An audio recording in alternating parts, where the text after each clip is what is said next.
Hey everyone! In this video we're going to be continuing talking about normal distribution, and specifically we're going to be assessing normality, trying to determine if a distribution is normal. So up to this point we have said that a random variable x is normally distributed, or at least approximately normal, provided that the histogram of the data is symmetric or bell-shaped. So we've seen that where we have our histogram and then we put this bell-shaped curve over it. This works well for large data sets, but the shape of the histogram drawn from a small sample of observations doesn't always accurately represent the shape of the population. So for this reason, we need additional methods for assessing the normality of a random variable x when we're looking at a small set of sample data. So we're trying to figure out, can we determine if our data is normally distributed if we're working with a small data set. And so we're going to use normal probability plots in order to assess normality.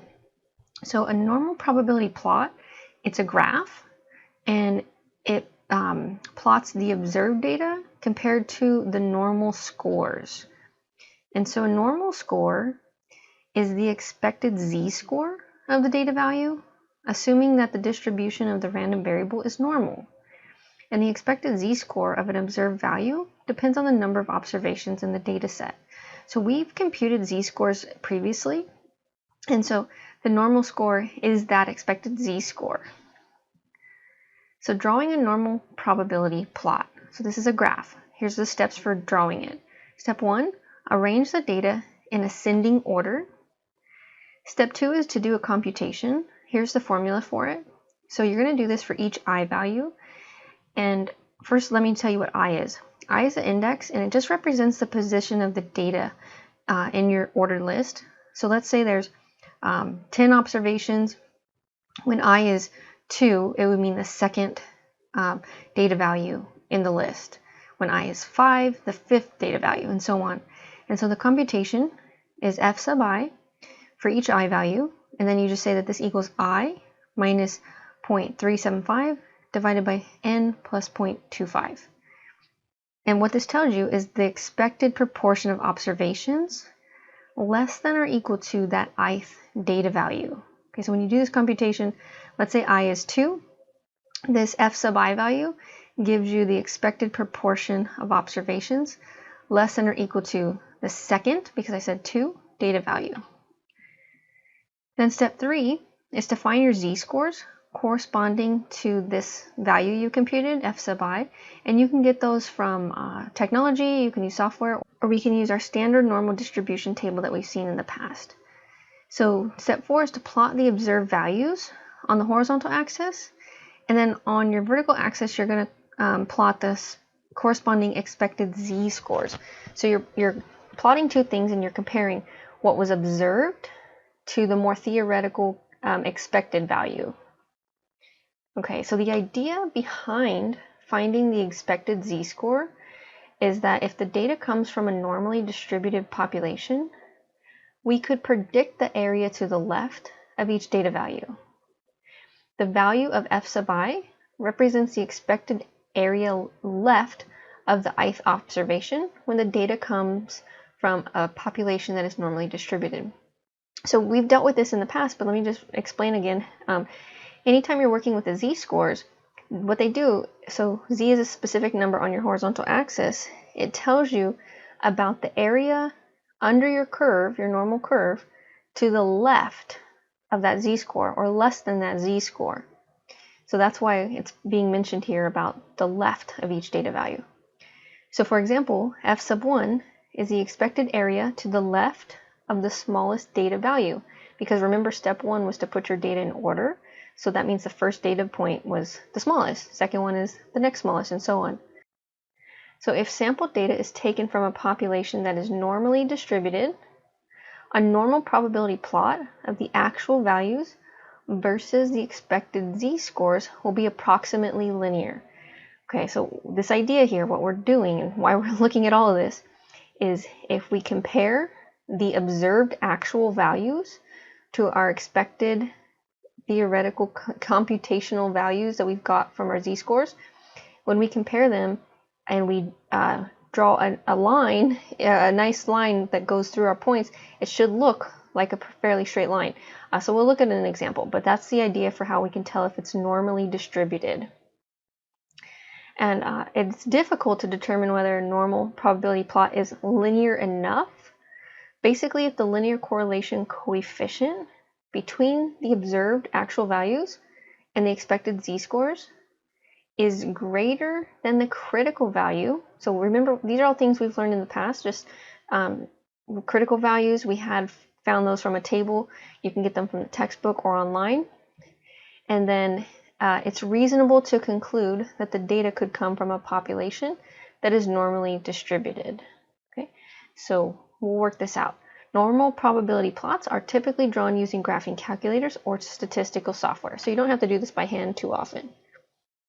So here's an example. The data in our table right here represents the finishing time in seconds for 6 randomly selected races of a greyhound named Barbie's Bomber in the 5/16 mile race at Greyhound Park in Iowa. Is there evidence to support the belief that the variable finishing time is normally distributed? Okay, so we have 6 different observations of the finishing times that this dog ran the 5/16 mile race in. Okay, so here we have this more expanded version of the table with calculations that we're going to need. So we have column 1 is our index after putting the data points in order. So notice that 31.26 is the smallest and 32.52 is the largest. And then column 3 is our f sub I values for each of the observations. So if we go back real quick, notice that we had 6 observations and we plug in for each calculation, n is 6 for all of them, but then the numerator, that I value, changes. It's 1 for the first observation, 2 for the second, and so on.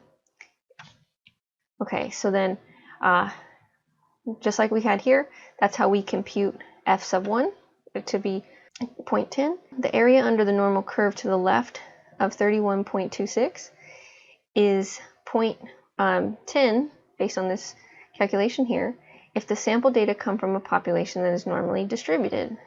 So we're still trying to verify if the data from the population is normally distributed. So far we have the components that we're starting to get the components we need. So let's see what else we can do.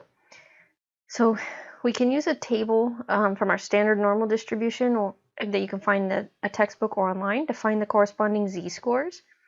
And you start with the areas under the curve to the left of each observed value. So that was the whole point of computing f sub I. So f sub 1 equals 0.10. This is the area under the curve to the left. And so what we have to do is we have to go to our standard normal distribution table, look for this area, and find its corresponding z-score. We've done this before, but let me go ahead and remind you how that works. Let's go over to the table.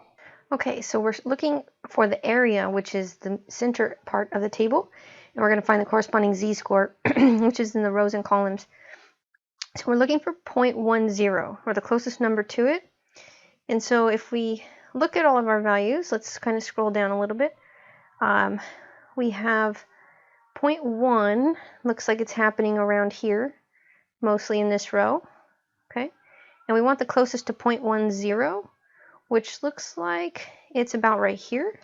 But right here, 0.1003 is the closest one. So we have negative 1.2. And then if we go up, that was 0.08, so negative 1.28. So that's where that z-score comes from. And you do that for each of your calculated areas, the f sub I values. Okay, so here's our z-scores that we found from first finding the f sub I value and then using our table to get the z-score value. And so then we plot the normal probability plot by putting our observed values on the horizontal axis and their corresponding expected z-scores on the vertical axis. So for example, the first one we just looked at was for the observed value 31.26, the z-score was negative 1.28. So 31.26 is here, negative 1.28 is here, and then you line those up and plot your point. And you do that for each of your observations and corresponding z-scores. And so what you're looking for here is if there's a nice linear relationship. So if you could draw a nice line that your points are fairly close to, that would approximate a linear relationship here. And so the linear correlation coefficient of the observed values and the expected values from our table of data is 0.970, and we need to compare that to our critical value. So we learned about linear correlation coefficients in the past, but let me remind you how to do that. We're going to compute that using StatCrunch. And then what we do after that is we compare that to the critical values, which is found from a table. So I'll show you in just a minute how to compute this 0.97, but let's say we found that. Then we go to our critical value table that we've seen in the past, that you can find online as well or in a textbook. We had n observations, which was 6, and you find the corresponding critical value. In that case, it's 0.88. So let's go ahead and go over to that table real quick to just show you where to find it, and then we compare our correlation coefficient to our critical value. So we have a table here for critical values based on the sample size, and so for us, the sample size was 6, and so our corresponding critical value is 0.888. So if you recall what we said a little earlier, if the correlation coefficient is greater than the critical value, in this case it is, 0.97 is greater than 0.888, it's reasonable to conclude that we have normal distribution. So in this case, the finishing times of the dog in the race are approximately normally distributed. Okay, so let's go ahead and go over to StatCrunch and do this process over there using our software. Okay, so I'm in StatCrunch, and the first thing I needed to do was to input my data. So here's the times that the dog finished the race of the 6 races, and I'm going to go to Graph, and I'm going to go down to QQ plot. Okay, and so what I want is I want to select my column with my information here, and for what we're looking at, we want the correlation coefficient to be calculated, so I'm going to add that. I also want to display the normal quantiles on the y-axis. Okay, so I checked both of those. I'm going to hit compute, and here's my nice graph with our linear approximation, and so our linear regression line. And so notice the correlation coefficient is right up here.